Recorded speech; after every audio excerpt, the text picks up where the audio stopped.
Hello दोस्तों, नमस्कार। बड़ों को सम्मान, छोटों को प्यार के साथ आइए आज की क्लास शुरू करते हैं। आज की क्लास हम लोग की यूनिट 6 से रहेगी भारतीय संविधान। आप जानते होंगे यूपीएससी के सिलेबस में प्रस्तावना, मूल अधिकार और नीति निश्चय सिद्धांत ये सभी हैं और इन सब से एक प्रश्न आते हैं 2014 से लेकर अगर 21 तक देखा जाए कि ये अक्सर प्रश्न पूछते हैं कि सुमेलित करिए, किस भाग से किसका संबंध है, किस अनुसूची से किसका संबंध है, किस अनुच्छेद से किसका संबंध है। और उम्मीद है कि ये वीडियो उन सभी प्रश्नों को हल करने में कामयाब रहेगी जो आपके एग्जाम में पूछा जाता है। ठीक है, तो आइए शुरू करते हैं आज की क्लास सिलेबस के अनुसार। तो सबसे पहले गणेश जी का नाम लेते हुए श्री गणेशाय नमः। आइए हम लोग शुरू करते हैं और ये देखिएगा सिलेबस में आपके है, तो इससे संबंधित लेक्चर जो है नेक्स्ट वीडियो में मिलेंगे। प्रस्तावना, मूल अधिकार, नीति सिद्धांत, भारतीय राजनीतिक व्यवस्था, निर्वाचन आयोग, लोक सेवा आयोग। ठीक है, तो यहाँ हम लोग देखेंगे सबसे पहले आज़ादी से पहले जो एक्ट लगा था अंग्रेजों द्वारा, ब्रिटिश द्वारा, गवर्नर द्वारा, उनको क्या था वो एग्जाम में सीधे कई बार पूछा हुआ है। देखिएगा 1773 का रिलेटिंग एक्ट, यानी रिलेटिंग एक्ट 1773 में लगा, वारेन हेस्टिंग के समय लगा और इसी एक्ट के तहत 1774 में भारत में सुप्रीम कोर्ट की स्थापना कलकत्ता में हुआ और जिसके प्रथम जज एलिजा इम्पे बने थे। ठीक है, प्रश्न क्या आएगा, भारत में पहली बार सुप्रीम कोर्ट की स्थापना कलकत्ता में हुआ तो किस रिलेटिंग एक्ट के तहत हुआ, तो जो है 1773 के रिलेटिंग एक्ट के तहत हुआ। ठीक है, 1784 में पिट्स इंडिया एक्ट, 1784 में ब्रिटेन के प्रधानमंत्री पिट्स से, 1793 में बोर्ड ऑफ कंट्रोल का गठन, 1813 में chartered act chartered act Bharat का प्रथम चार्टर्ड एक्ट 1813 में आया। इसके विषय में आप जानते होंगे जैसे ईस्ट इंडिया कंपनी का जब स्थापना हुआ जो है 31 दिसंबर सन 1600 को, तो उस जब इनको रजिस्ट्रेशन दिया गया तो रजिस्ट्रेशन के दौरान एक कुछ शर्त रखी गई कि हर 20 वर्ष पे आप रजिस्ट्रेशन कराने के लिए आएंगे और क्या क्रियाविधि रही आप जरूर हमें बताएंगे। तो ये बीच में जाया करते थे अपनी रिपोर्ट में, इन्होंने अपनी एक बार रिपोर्ट लगाया कि भारत में जो है हर जो है कुछ किलोमीटर चलने पर, 200-300 किलोमीटर चलने पर, कुछ दूरी पर अलग-अलग राज्यों में की भाषा अलग-अलग है। उसके लिए उन्होंने क्या किया था कि चार्टर्ड एक्ट निकाला था जिसके तहत कहा गया था कि भारत में प्रति वर्ष 1 लाख रुपया प्राथमिक शिक्षा पे खर्च करने के लिए खर्च किया जाए और दूसरी बात कहा जाए कि भारत में व्यापार बंद किया जाए, सिर्फ चाय के साथ व्यापार किया जाए और चीन देश के साथ व्यापार किया जाए। तीसरी बात इन्होंने कहा कि ईसाई मसीहियों को भारत में रहने की अनुमति मिले, प्रचार प्रसार की अनुमति मिले। तो 13 का चार्टर्ड एक्ट इम्पोर्टेंट है, आप एग्जाम में पूछ सकता है। 1833 का चार्टर्ड एक्ट भी इम्पोर्टेंट है। 1853 का चार्टर्ड एक्ट, 1858 का चार्टर्ड एक्ट अक्सर पूछता है, इसे रानी का एक्ट के नाम से भी जाना जाता है। 1861 के भारतीय परिषद अधिनियम के तहत भारत में हाई कोर्ट की स्थापना हुआ था, याद रखिएगा। 1861 भारतीय परिषद अधिनियम के तहत 1862 में पहली बार हाई कोर्ट की स्थापना हुआ था। 1909 में मार्लियामेंटो सुधार आया, 1919 में मॉन्टेग्यू चेम्सफोर्ड सुधार आया, 1935 में भारत सरकार अधिनियम आया और 1946 में कैबिनेट मिशन का गठन हुआ और आगे चल के भारतीय संविधान का निर्माण किया गया। ये भाग हैं जो आपकी परीक्षा में बहुत ही महत्वपूर्ण है। कुछ बच्चे ये सोचते हैं कि सब कुछ एक ही बार याद कर लें, सब कुछ एक ही बार रट जाए, ये पॉसिबल नहीं है। पहले सरल विधि को रटिए, आसान तत्वों को रखिए, फिर उसमें जोड़ते जाइएगा और मेरे ख्याल से यूपीएससी की परीक्षा में ये इतना ही इनफ है और इसलिए चलिए इसको हम लोग रटते हैं। एक बार मैं बोलूँगा, एक बार आप भी बोलिएगा ताकि आपके दिमाग में कंठस्थ हो जाए। अगर आपके एग्जाम में पूछे कि भाग 1 में किसका वर्णन है, तो आप क्या बताएंगे? संघ व राज्य क्षेत्र का वर्णन है। भाग 2 में किसका वर्णन है? तो नागरिकता का वर्णन है। बताइए भाग 3 में किसका वर्णन है? तो बोलिए मूल अधिकार का वर्णन है। भाग 4 में क्या है? तो नीति निर्देश तत्व का वर्णन है। भाग 4 क में क्या है? मौलिक कर्तव्य का वर्णन है। भाग 5 में क्या है? तो संघ का वर्णन है जो सबसे बड़ा भाग है।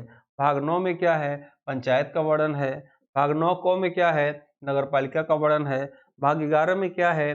केंद्र और राज्य के संबंध में बीच का वर्णन है। भाग 14 में क्या है? संघ और राज्यों के अधीन सेवाओं का वर्णन है। भाग 15 में क्या है? निर्वाचन का वर्णन है। और भाग 17 में क्या है? भाषा का वर्णन है। भाग 18 में क्या है? आपातकाल का वर्णन है। भाग 20 में क्या है? तो संविधान संशोधन का वर्णन है। ये तो हमारे भाग से प्रश्न आ सकते हैं। उम्मीद है आप रट जाइएगा। इसमें सबसे अधिक पूछा जाने वाला नागरिकता, मूल अधिकार जो है, तत्व, ये मौलिक कर्तव्य ज्यादा पूछे जाते हैं। पंचायत अक्सर पूछता है, नगरपालिका पूछता है, क्योंकि पंचायत का वर्णन जो है आप देखेंगे अनुसूची में भी, भाग में भी है, ठीक है, अनुच्छेद में भी है और संविधान संशोधन में भी है और बिल्कुल आसपास ही हैं। अभी आगे उसकी चर्चा हम लोग करेंगे। उसके बाद आपके एग्जाम में निर्वाचन का पूछता है, भाषा का और संविधान संशोधन का। चलिए आते हैं नेक्स्ट हम लोग अनुसूची के विषय में। पूरी 12 अनुसूची एक ही पेज में मैं ला दिया ताकि आपको याद होने में आसानी हो। तो आइए हम लोग देखते हैं अनुसूची के विषय में, और हम चाहेंगे कि आप जो है एक बार मेरे साथ बोलेंगे। अनुसूची 1 में देखिए क्या है। अनुसूची 1 में राज्य व केंद्र शासित राज्यों का वर्णन है। अनुसूची 2 में क्या है, तो वेतन भत्ता पेंशन का वर्णन है। अनुसूची 3 में क्या है, तो शपथ का वर्णन है। अनुसूची 4 में क्या है, तो राज्यसभा के सीटों का आवंटन का वर्णन है। अनुसूची 6 में क्या है, असम मेघालय त्रिपुरा मिजोरम जनजातीय क्षेत्रों प्रशासन का वर्णन है। अनुसूची 7 में क्या है, तो सूचियों का वर्णन है। और सूचियां 3 प्रकार की होती हैं, केंद्र सूची, राज्य सूची और समवर्ती सूची। केंद्र सूची या संघ सूची का विभाग जो है केंद्र सरकार देखता है, राज्य सूची का विभाग राज्य सरकार देखती है, और समवर्ती सूची के विभाग केंद्र सरकार और राज्य सरकार दोनों देखती है। आपके एग्जाम में आता क्या है, पूछेगा कि केंद्र सूची या संघ सूची में कितने विषय का वर्णन है, तो 100 विषय का वर्णन है। राज्य सूची में कितने विषय का वर्णन है, तो 61 विषय का वर्णन है। समवर्ती सूची में कितने विषय का वर्णन है, तो 52 विषय का वर्णन है। अनुसूची 8 में क्या है, तो भाषा का वर्णन है। अनुसूची 9 में क्या है, तो भूमि सुधार से संबंधित वर्णन है। अनुसूची 10 में क्या है, तो दल बदल का वर्णन है, दल बदल के कानून का वर्णन है। अनुसूची 11 में क्या है, तो पंचायत का वर्णन है। अनुसूची 12 में क्या है, तो नगर पालिका का वर्णन है। ठीक है, उम्मीद है आप मेरे साथ बोल रहे होंगे, और इस वीडियो को 2-3 बार सुन लेंगे तो आपको याद हो जाएगा। अगर ये वीडियो आपको अच्छा लग रहा हो तो आप इस वीडियो को लाइक जरूर करिए, शेयर करिए। जो लोग अभी तक जो है आप जो है इसको सब्सक्राइब ना किए, सब्सक्राइब कर लीजिए। टेलीग्राम लिंक हम लोग का आदित्य क्लासेस एग्जाम गुरु है, तो कर लीजिए। और हम लोग जो है एक सॉफ्टवेयर चला रहे हैं, और उस सॉफ्टवेयर थ्रू जो है आपका ग्रुपिंग टेस्ट हो रहा है। आप चाहें तो इसको देख सकते हैं। इसमें आपको फ्री कंटेंट एक डीमो के तौर पे टेस्ट पीडीएफ और जो है टेस्ट दिए गए हैं, आप देख लीजिए, अच्छा लगे तो आप परचेज कर सकते हैं। इसका रेट 999 रुपये है। इसकी वैलिडिटी एग्जाम तक रहेगी, और ये यूनिट वाइड इसमें टेस्ट की सुविधा है। और क्या है इस पे देखिएगा, इसमें पीडीएफ नोट्स हिंदी इंग्लिश में दिए गए हैं, मॉडल पेपर दिए गए हैं 50 के ऊपर दिए जाएंगे, सिलेबस वाइज टेस्ट दिए गए हैं, यूनिट वाइज, ग्रुप वाइज इसमें टेस्ट है, ग्रुप वाइज टेस्ट इसमें डेली हो रहा है। ठीक है, उसके बाद जो है सालवर्ड पेपर इसमें दिए गए हैं। तो इसका रेट 1999 है, लेकिन अभी ये 999 में 999 में दिया जा रहा है। आप चाहें तो इसको देख सकते हैं। ठीक है, इसी क्रम में वीडियो के आगे के भाग में हम लोग देखते हैं कि किस भाग में किसका वर्णन है, चर्चा करते हैं हम लोग। तो आइए देखा जाए किस भाग में किसका वर्णन है। तो ये हम लोग का भाग का पेज हो गया। ठीक है, 2 पेज में आएगा, और मेरे साथ आप 2 बार बोलेंगे। सबसे पहले आप देखिएगा अनुच्छेद अनुच्छेद 14 से 18, ध्यान दीजिएगा, अनुच्छेद 14 से 18 जो है समानता के अधिकार का वर्णन है। अनुच्छेद आर्टिकल 19 से 22 तक स्वतंत्रता के अधिकार का वर्णन है। अनुच्छेद 23 से 24 तक शोषण के अधिकार का वर्णन है। अनुच्छेद 25 से 28 तक धार्मिक स्वतंत्रता का वर्णन है। अनुच्छेद 29 से 30 तक संस्कृति व शिक्षा संबंधित अधिकार का वर्णन है। अनुच्छेद 32 में संवैधानिक उपचारों का अधिकार का वर्णन है। यही 6 जो है मूल अधिकार कहलाते हैं। याद रखिएगा, क्या कहलाते हैं, मूल अधिकार। मूल अधिकार की संख्या कितनी थी, मूल अधिकार की संख्या पहले 7 थी, आज कितना हो गया है, तो आज जो है 6 हो गया है। तो कौन सा मूल अधिकार निकाल दिया गया, तो संपत्ति का अधिकार, मूल अधिकार अनुच्छेद 31 को संपत्ति के अधिकार को निकाल के कानूनी अधिकार बना दिया गया, और इसको अनुच्छेद 300 क के अंतर्गत शामिल कर दिया गया। ठीक है, भाग 12 में। अब आते हैं हम लोग अनुच्छेद 12 में किसका वर्णन है, अनुच्छेद 40 में किसका वर्णन है। अनुच्छेद 40 में वर्णन है ग्राम पंचायत का वर्णन है। तो अनुच्छेद 44 में किसका वर्णन है, समान सिविल संहिता का वर्णन है। अनुच्छेद 45 क में किसका वर्णन था, तो निःशुल्क शिक्षा का वर्णन था, इसे 21 क में डाल दिया गया। अनुच्छेद 48 क में किसका वर्णन है, इंपॉर्टेंट है यहाँ से, पर्यावरण का संरक्षण, संवर्धन और वन तथा वन जीवों की रक्षा का वर्णन है, किसमें, 48 में। अनुच्छेद 61 में किसका वर्णन है, अनुच्छेद 61 में राष्ट्रपति पर महाभियोग का वर्णन है। अनुच्छेद 63 में किसका वर्णन है, तो भारत का एक उपराष्ट्रपति का वर्णन है। अनुच्छेद 64 में क्या है, उपराष्ट्रपति का राज्यपाल का पदेन सभापति होना वर्णन है। अनुच्छेद 65 में किसका वर्णन है, तो राष्ट्रपति की अनुपस्थिति में उपराष्ट्रपति के कार्य का वर्णन है। अनुच्छेद 72 में किसका वर्णन है, तो राष्ट्रपति के क्षमादान का वर्णन है। अनुच्छेद 73 में किसका वर्णन है? संघ की कार्यपालिका के शक्ति का विस्तार का वर्णन है। अनुच्छेद 76 में किसका वर्णन है? तो 76 में भारत के महान्यायवादी का वर्णन है। अनुच्छेद 79 में क्या है? तो संसद का वर्णन है। अनुच्छेद 80 में क्या है? तो राज्यसभा के गठन का वर्णन है। अनुच्छेद 81 में क्या है? तो लोकसभा के गठन का वर्णन है। अनुच्छेद 108 में क्या है? तो संयुक्त अधिवेशन का वर्णन है। अनुच्छेद 108 पूछता है संयुक्त अधिवेशन का वर्णन। प्रश्न ये आता है कि संयुक्त अधिवेशन कौन बुलाता है? तो राष्ट्रपति बुलाते हैं। क्यों बुलाते हैं? कि जब राज्यसभा लोकसभा की बात न माने या जो है लोकसभा राज्यसभा की बात न माने तो राष्ट्रपति इसे बुलाते हैं और इसका अध्यक्ष हमेशा लोकसभा अध्यक्ष होते हैं।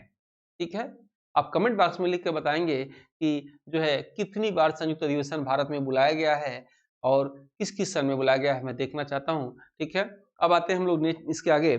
110 में धन विधेयक का वर्णन है। 112 में वार्षिक वित्तीय विवरण का वर्णन है। 124 में सुप्रीम कोर्ट की स्थापना का वर्णन है। अनुच्छेद 148 में भारत के नियंत्रक महालेखा परीक्षक का वर्णन है। अनुच्छेद 153 में राज्य के राज्यपाल का वर्णन है। नेक्स्ट पेज पे हम लोग आते हैं। अनुच्छेद 165 में तो राज्य के महाधिवक्ता का वर्णन है। अनुच्छेद 170 में विधानसभाओं के संरचना का वर्णन है। अनुच्छेद 171 में विधान परिषदों की संरचना का वर्णन है। अनुच्छेद 214 में राज्यों के हाईकोर्ट का वर्णन है। अनुच्छेद 280 में वित्त आयोग का वर्णन है। अनुच्छेद 300 में संपत्ति के अधिकार का वर्णन है। अनुच्छेद 312 में अखिल भारतीय सेवाओं का वर्णन है। अनुच्छेद 315 में संघ और राज्यों के सेवाओं का वर्णन है। अनुच्छेद 324 में चुनाव आयुक्त का वर्णन है। अनुच्छेद 326 में वयस्क मध्याधिकार का वर्णन है। अनुच्छेद 333 में विधानसभा में अधिकतम 500 सीटों का वर्णन है। अनुच्छेद 340 में पिछड़ी जाति का वर्णन है। अनुच्छेद 341 में अनुसूचित जाति का वर्णन है। अनुच्छेद 342 में अनुसूचित जनजाति का वर्णन है। अनुच्छेद 343 में संघ की राज्यसभा तथा निजी देवनागरी लिपि का वर्णन है। अनुच्छेद 350 को में प्राथमिक स्तर पर मातृभाषा में शिक्षा दी जाए इसका वर्णन है। अनुच्छेद 351 में हिंदी भाषा के विकास के निर्देश दिए गए हैं। अनुच्छेद 352 में राष्ट्रीय आपात दिए गए हैं। अनुच्छेद 356 में राष्ट्रपति शासन दिए गए हैं। अनुच्छेद 360 में वित्तीय आपात दिए गए हैं। अनुच्छेद 368 में संविधान का संशोधन दिया गया है। अनुच्छेद 370 में जम्मू कश्मीर राज्य के संबंध में अस्थायी उपबंध का वर्णन किया गया है। ठीक है, और भी इससे जाते हैं। जब सिलेबस इसके बाद जब सिलेबस आपको पढ़ाए जाएंगे सिलेबस में, तो उसमें बीच बीच में जो अनुच्छेद आएंगे वो आपको बताए जाएंगे। इतना आप पहले इसको रट जाइएगा, याद कर जाइएगा, ताकि नेक्स्ट वीडियो जब आपको हम देंगे संविधान संबंधित तो आपको जल्दी समझ में आएगा।